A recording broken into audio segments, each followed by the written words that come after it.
നന്ദിയുണ്ട്. ഇന്നോളം എത്തിയ ഞങ്ങളുടെ ഈ സുവർണയാത്രയിൽ നിങ്ങളുടെ ഓരോ ആഘോഷങ്ങൾക്കുമൊപ്പം ഞങ്ങളെയും ചേർത്ത് നിർത്തിയതിന്. Beauty mark gold and diamonds, specially for you. ആരോപണ വിധേയർ മാറി നിൽക്കട്ടെയെന്ന SFI സംസ്ഥാന കമ്മിറ്റി അംഗം മുഹമ്മദ് സാദിഖ് കാലിക്കറ്റ് സർവകലാശാലയിൽ സിൻഡിക്കേറ്റ് യോഗത്തിന് മുൻപ് ഭരണകാര്യാലയം ഉപരോധിച്ച് SFI നടത്തിയ സമരം ഉദ്ഘാടനം ചെയ്യുകയായിരുന്നു അദ്ദേഹം. അന്വേഷിക്കണം എന്നാണ് തീരുമാനിച്ചത്. ആ അന്വേഷണ കമ്മീഷന് സമയം നിശ്ചയിക്കാൻ ആദ്യഘട്ടത്തിൽ ഇവർ തയ്യാറായില്ല. പക്ഷേ അനിയന്ത്രിതമായി ഹേമ കമ്മീഷൻ പോലെ വർഷങ്ങളോളം നീണ്ടുപോകുന്ന സാഹചര്യം ഉണ്ടാകരുത് എന്ന് കർശനമായി SFI ആവശ്യപ്പെടുകയും സെപ്റ്റംബർ 30 ഒരു കൃത്യമായ ഒരു മാസത്തിനകം അന്വേഷണ കമ്മീഷൻ അന്വേഷണം നടത്തി അതിൽ റിപ്പോർട്ട്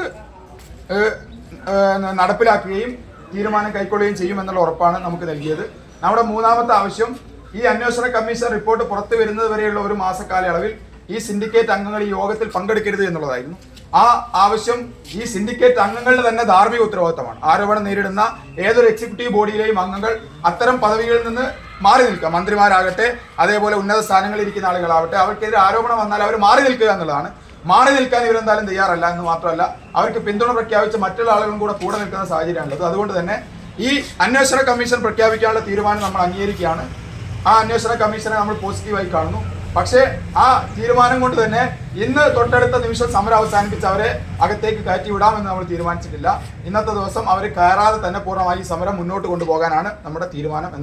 ആരോപണ വിധേയരായ സിൻഡിക്കേറ്റ് അംഗങ്ങളെ SFI പ്രവർത്തകർ തടഞ്ഞിരുന്നു. മന്ത്രിമാരാണെങ്കിലും മാറി നിന്ന് അന്വേഷണം നേരിടണമെന്ന് അദ്ദേഹം പറഞ്ഞു. എയർ1 ന്യൂസ്, തേഞ്ഞിപ്പാലം. സാധാരണക്കാരുടെ കുടുംബ വസ്ത്രാലയം ഷാദി സിൽക്സ് ഇനി കൂടുതൽ സൗകര്യങ്ങളോടെ മികച്ച കളക്ഷനും വിശാലമായ പാർക്കിംഗും. ഷാദി സിൽക്സ്, ബസ് സ്റ്റാൻഡിന് എതിർവശം, കൊണ്ടോട്ടി.